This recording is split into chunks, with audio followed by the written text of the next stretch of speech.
عندما السلطان بريزيدنت جزياو ممحدار تجراي تحدث ورد نحد عمت تناوي حلا كوميتي فتس أمسرح وحات أب قداي أبيات مخري وردات جميرون نزلهم خلتهنت بشوعات مليون زمرت أو منجستي ناب مزنتي ملس زبل وسانة أميتو أبتو سانة أميتو حدشو سانة مالي أماسيو وسانة أحلف الله كوميتي فتس أمسرح وحات توسانة انتا زبل كاب أمنات منج تاتنا خبنا حبريت الله كنا قرب لكم سلام كبرات قتاتل لاندا ريبورت مولجيتات بهايم لاندا ريبورت لايك شير سبسكرايب مقبار سدراز يوتيوب چانل كتغونون حاتت لما انتي اب قداي بريزيدنت حدث وردن حد عمت شما سلطانو كنا وحسته قبرلو تأميتون ابيات مخري ورداتات تقراي جميرون ازولا خلتنت بشوعات مليون هزبي زمرت او منقستي ناب سلطاني ملس زبلن مسوطة تحيزو ايمت زلو حاسبات تأميتو انا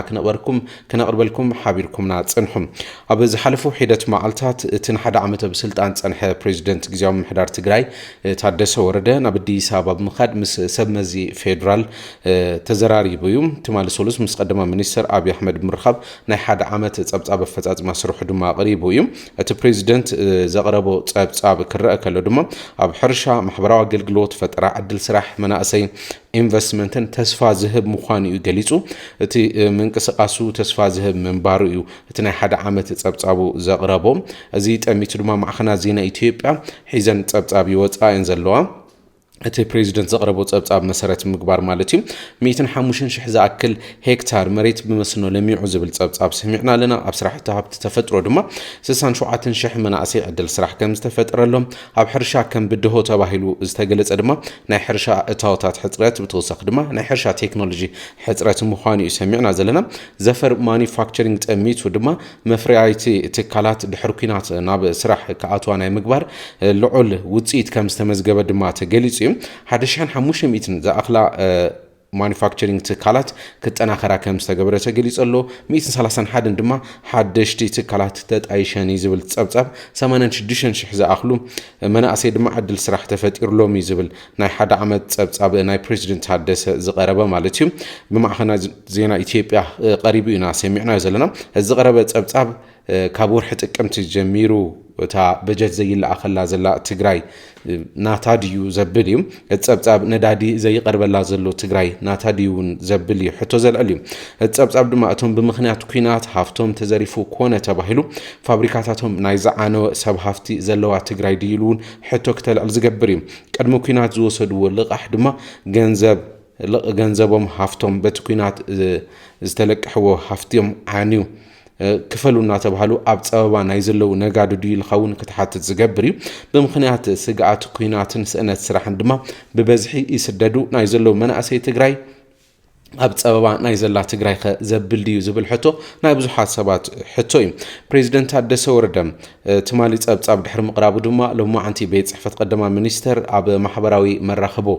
ፌስቡክ ኣብ ዘውጽኦ ሓጺር ሓበሬታ ድማ ካብ 1 ሚያዝያ 2018 ዓ.ም ጀሚሩ ሹመት ሌተናንት ጀነራል ታደሰ ወረደ ንሓደ ዓመት ከም ዝተናወሐ እዩ ኣመላኺት ዘሎ እቲ ጸብጻብ ወጽኡ ዘሎ ኢትዮጵያ ካብ ዝመጽእ ወርሒ ጉንበት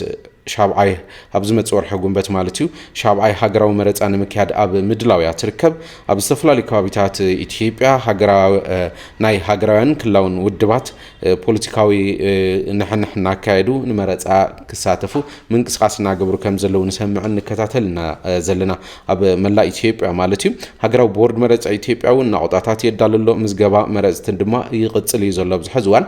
ትግራይ ግና ናብ ንቡር ፖለቲካዊ መስርሕ ብዘይ ምምላሳ ኣብ ዝመረጻ ከም ዘይተሳተፍን ትግለል ከም ዘላውን ዝፍለጥ እዩ ብዙሓት ውድባት ፖለቲካ ትግራይ ግዛታዊ ሓድነት ትግራይ ይመለስ ተመዛበልቲ ይመለሱ ፖለቲካዊ ሓልታት ድማ ምቹው ዝኾነ ፖለቲካውን ሕንሕ ምቹው ዝኾነ ባይታ ይፈጠርሙ ናብ ምርጫ ክንሳተፍ ዝብል ሕቶታት ናቅረቡ ከም ዝነበሩ ይፍለጥ እዩ ክሳብ ሕዚ ግን ኣብ ጉዳይ ትግራይ እዚ ነገራት ኣይተመለሱን ግዛታዊ ሓድነት ትግራይ ኣይተመለሰን ብተወሳኺ ተመዛበልቲ ኣይተመለሱን حلف يلدما بورد مرزا إثيوبيا حموشتا ناقطات مرزا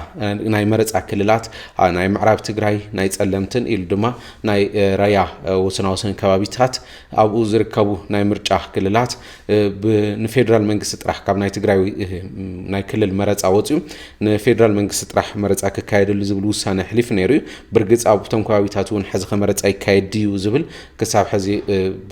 ብግልጽ ዝመፀ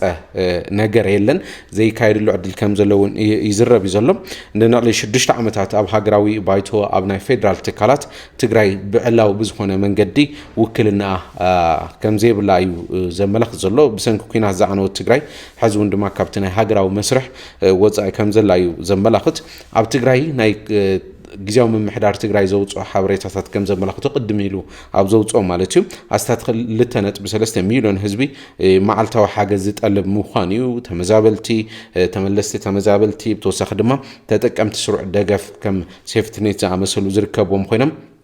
بسبب سرحن بتفترون حدقاتات بكبير تصقم ودقم زركبو زم 2.3 مليون زيغاتات سباو حاجز كم زدلمي بزح سرحتنيات من قستون نعمتات سروع دموز كي تخفلهم خبير تصقم كم زركبو يفلطيو نعسر شوعات توارح ما هي زي مخفال حتى زل عاليو او شجير دم امونغو مونغو زلمو قراصاتون ببزحي سرحتنيات من قستي زلعلو زلو غدايو ما هي سرحتنيات من قستي زي مخفال زي كستخخل كم زلو زحاتو مالتيو اب كم زبله كونتات زلا تግራይ ፕሬዝዳንት ታደሰ ወረደ ንሓደ ዓመት ኣብ ስልጣን ክቅጽልና መርሕ ክቅጽል ተሸይሙላ ዘሎም በጀት ከም ማሕደር ካብ ወርሒ ጥቅምት ጀሚሩ ኣይተፈቀደሉን ፕሬዝዳንት ታደሰ እቲ ምንታይ ፌደራል መንግስቲ ካብ ወርሒ ጥቅምት ጀሚሩ ንናይ ትግራይ ናይ ድጎማ ቅርሺ ኣይለኽን ከም ዘሎ ይግለጽ እዩ ብዝተወሰነ መንገዲ ኣብቶም ናይ ተሕሳስ ሕዳር ከባቢታት ብዝተወሰነ መንገዲ ተላኢኹም ምንባሩ ይዝረብ ነይሩ እዩ سونت نتግራይ ዝግባ ላዕለ 2.2 ቢሊዮን ወርሓዊ ናይ በጀት ድጎማ ካብ ፌደራል መንግስቲ ዝላኽ ንሱ ይላኽ ከም ዘየሎ እዩ ዘመላኽት በጀት ከም ማሕደር ዘይኻለ ፕሬዝዳንት ታደሰ ወረደ ወይ ድማ መንግስቲ ፌደራል ዘይፈቀደሉ ክቦ ዘይፈቀደም ትግራይ ብሙሉእ ግና ከተማሓድራ ኢኻ ወይ ድማ ኣብ ትሕቲ ግዚያዊ ምሕዳር ዘላ ትግራይ ተማሓድራ ኢኻ ዝብል ናይ ሓደ ዓመት ሽሞት ቀጽይሉ ከም ዘሎ ንዕዘቦ ዘለና ምስ ተታሒዙ ኣብያተ ምኽሪ ትግራይ ይፍጽምኦ ዘለዋ ተግባራት ክንርኢና ኣብያተ ምኽሪ ኣብ ፍላይ ኣብ ዞባ ማእከል ዝርከባ ዝተፈላለዩ ኣብያተ ምኽሪ ውዕሊ ፕሪቶሪያ ብመንግስቲ ኢትዮጵያ ሙሉእ ብሙሉእ ስለ ዝተጣሓሰ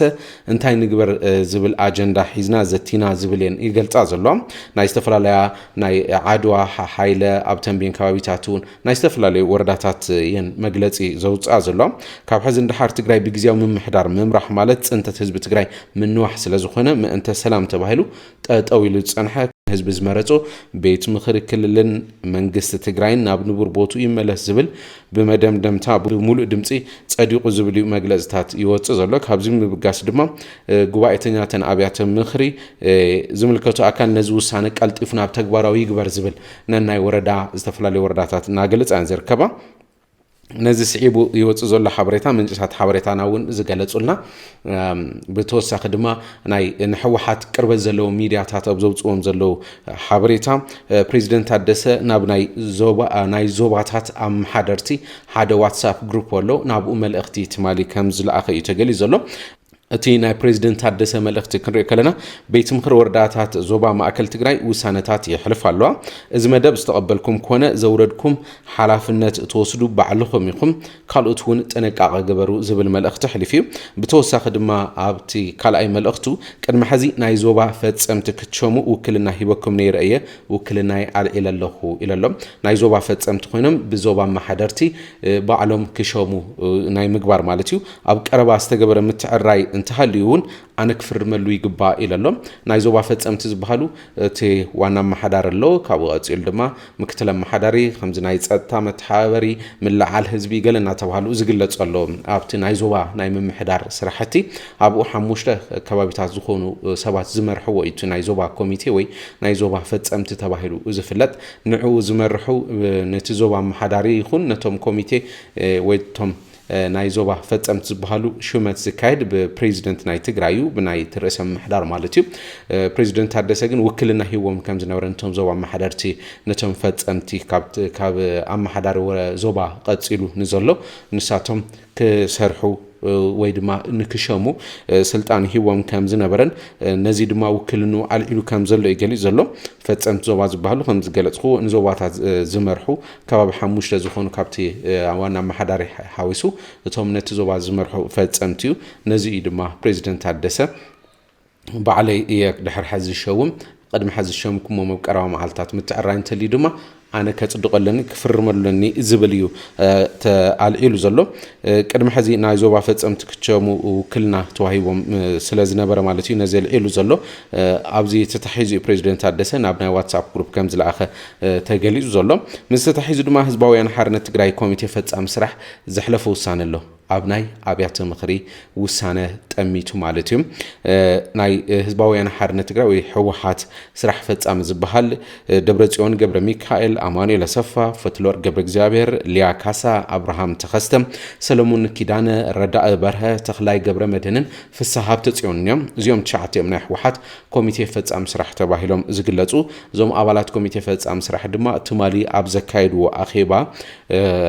ኣብ ጉዳይ አብያተ ምኽሪ ወረዳታት ጀሚሮ ነው ዘለዋ 2.7 ሚሊዮን ህዝብ ዝመረጹ መንግስቲ ናብ መዝነት ይመለስ ዝብል ቁዋም ጠሚቱ ተማያይጡ እዚ አብያተ ምኽሪ ውሳነ ንፕሬዚደንት ታደሰ አይንቀበልን ከም መባልዩ ዝቁጸር ክንሪኦ ከለና ተቀዳዲሞም ነቲ ኣብ ካብትማል ጀሚሩ ነቲ ናይ 2012 ወርሕ ጳጉሜን ዝተመረጸ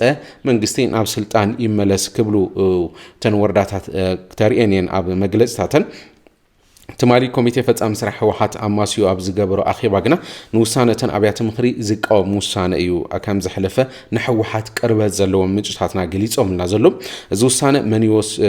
መን ይወስንዎ ጌጋ ሓሳቢዩ ክኸውን ዘይነበሮ ክብልዮም አባላት ኮሚቴ ፈጻም ስራሕ አልዒሎም እቲ ውሳነ አብያተ ምኽሪ ወረዳታት ይፍጽምኦ ዘሎ ውሳነ ነቲ 2.7 ሚሊዮን ዝመረጸ መንግስቲ ዝተመረጸ መንግስቲ ናብ ስልጣን ይመለስ ኢሉ ድማ ውዕል ፕሪቶሪያ ተጣሒሱ እዩ ሙሉእ መንግስቲ ኢትዮጵያ ተጣሒሱ ዝብል በአብያተ ምኽሪ ወረዳታት ይፍጸም ዘሎ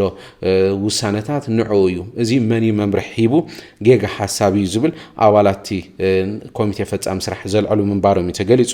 ኣብ ዞባ ማእከል ዝተጀመረ ውሳነ አብያተ ምኽሪ ወረዳታትን ከተማታትን ጠጠው ክብል ድማ መምርሕ ይውረድ ዝብል ውሳነ እዩ ተዋሂቡ አባላት ቤት ምኽሪ ወረዳታት ሙሉእ በአባላት ህወሓት ዝተዓብለሉ ምዃኑ የሚፍለጡ አባላት ህወሓት እዮም ነቲ ናይ ቤት ምኽሪ ኣብ ናይ ወረዳታት ይኹን ከተማታት ዝተመረጹ ዘለው ኣብ 2006 ዓመተ ምህረት አባይ ወልዱ ፕሬዚደንት ትግራይ ኣብ ዝነበረሉ እዋን ዝተመረጹ እዮም ቶም አብያተ ምኽሪ በመላ ኢትዮጵያውን ክሳብ ሕዚ ከም ምርጫ ከም ዘይተኻደ ናይ ወረዳታት ይፍለጥ እዩ ናይ ትግራይውን ተመሳሳሊ 12 ዓመት ዘቆጸረ ናይ አብያተ ምኽሪ ወረዳታት ዘለው አባላት ክሳብ ሕዚ ከም ዘለው እዞም አብያተ ምኽሪ እዮም ነዚ ውሳነ እዚ ወሲኖም ዘለው ብተመሳሳሊ ናይ ትግራይ ኣብ 2012 ን5 ዓመት ክመርሕ ተባሂሉ ስልጣን ተዋሂቦ ዝነበረ ብናይ ተጋሩ ፍቃድ ተኻይዱ ዝነበረ ምርጫ ድማ 5 ዓመቶም ዝሓለፈ ወርሕ ጳጉሜን ከም ዝዛዘመ ይፍለጥ እዩ ንስውን ግዚኡ ከም ዝሓለፈ ናይቶም አብያተ ምኽሪ ውን ግዚኡ ከም ዝሓለፈ በበዝሒ ብተደጋጋምን ይዝረብ ዘሎ ጉዳይ በዚ በለበቲ እቲ ናይ ህወሓት ስራሕ ፈጻሚ ዝውትማሊ ወሲንዎ ዘሎ ድማ ተን አብያተ ምኽሪ ይኸደኦ ዘሎ አካይዳ ትክክል ዘይምዃኑን ነዚ ክእረም ከም ዝግባእ ውሳነ ሕሊፉ ዘሎ በቀጻሊ መሰረት ውሳነ እቲ ኮሚቴ አብያተ ምኽሪ ውሳነ መሃብ ከቋርጻድየን ዝብል በቀጻሊ እንሪኦ እዩ ዝኸውን ክቡራት ተኸታተልቲ ላንዳ ሪፖርት ንሎሙ ዝሓዝናዮ ጸብጻብ ኣብዚ ዛዚምና ኣለና ስለዝተኸታተልኩምና ነመስግን ላንዳ ሪፖርት ላይክ ሼር ሰብስክራይብ ምግባር ድማ ስድራ ዩቲዩብ ቻናል ክትኾን ንሓትት ሰላም